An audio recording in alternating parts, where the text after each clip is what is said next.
Hello everyone, my name is Daniel Escudero and I'm going to talk to you about Primal. This is joint work with Untitled and Samir Wah, and this is for the OpenMined conference in 2020.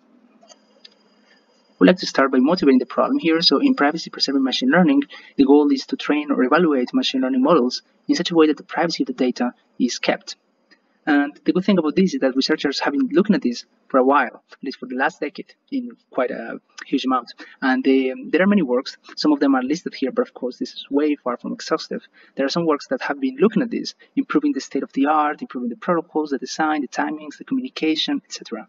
So we have a very good and solid academic background for this task. And the good news is that on top of being an academic problem, it has also been considered by some institutions or organizations, such as, for example, Krypton, which is a framework.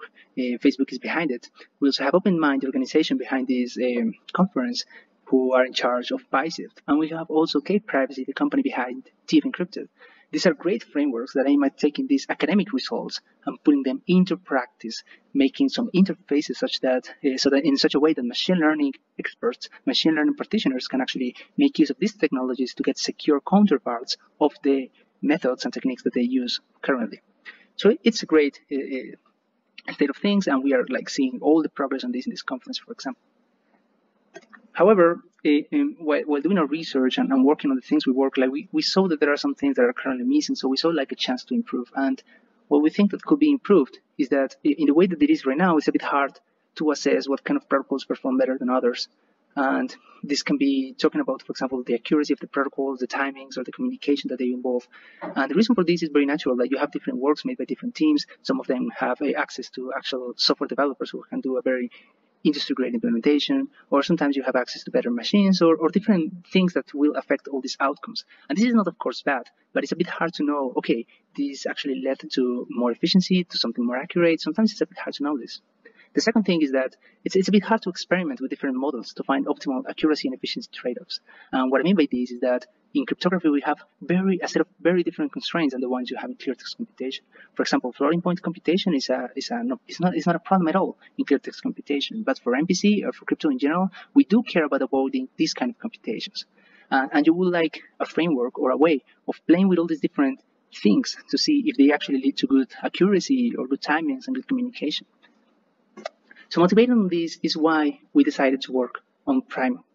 The name Primal stands for Private Machine Learning, and this is a Python framework that enables easy experimentation with different MPC protocols and variations to machine learning models. So let me elaborate a bit on this.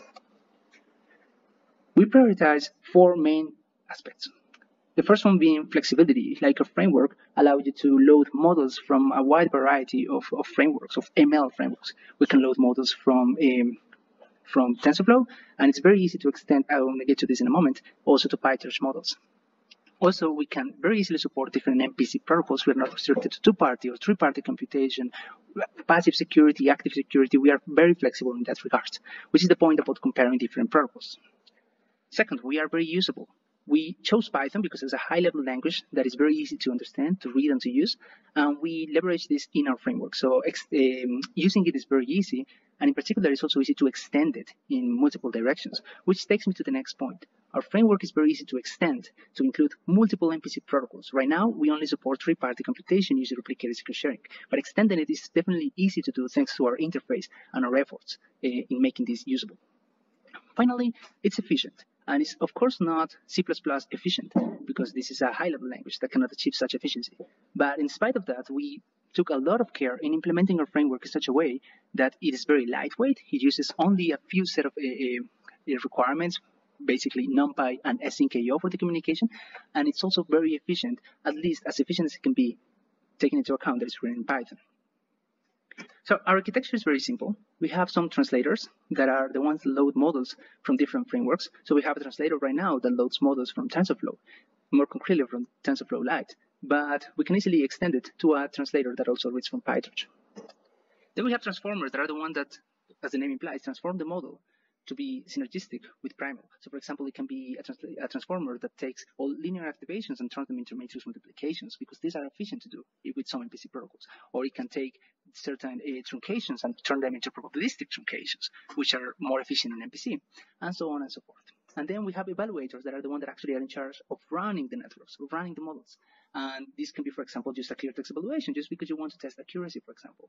Or it can be a specific MPC protocol. It can be three-party, two-party. And now you can see why our protocols can be so flexible. We have a paper that explains all these concepts. Of course, we also have the implementation. Hopefully, it will be out soon so that you can check it out. And now I want to leave you to Anna Salskov, one of my co-authors, who will show you a demo of the kind of things you can do within our framework right now.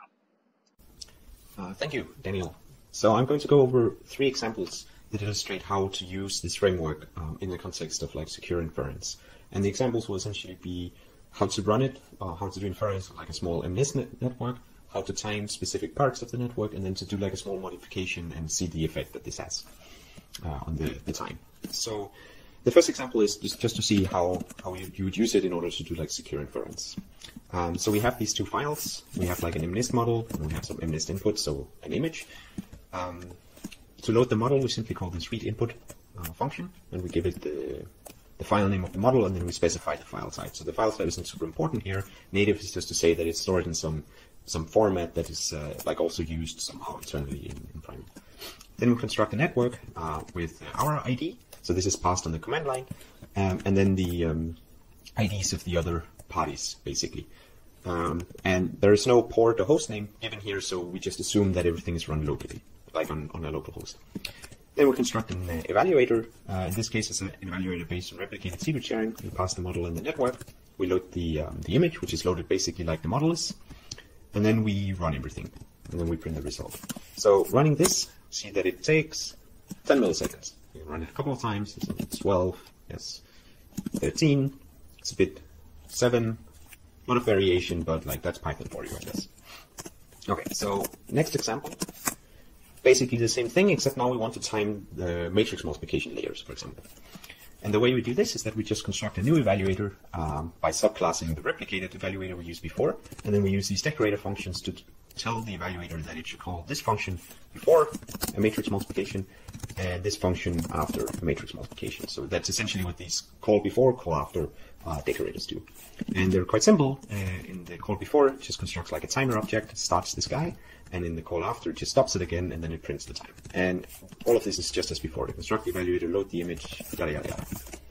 So now we can run this, and we see that it's like 7 milliseconds for the first one, 4 for the second one. And run it again, it's like 4.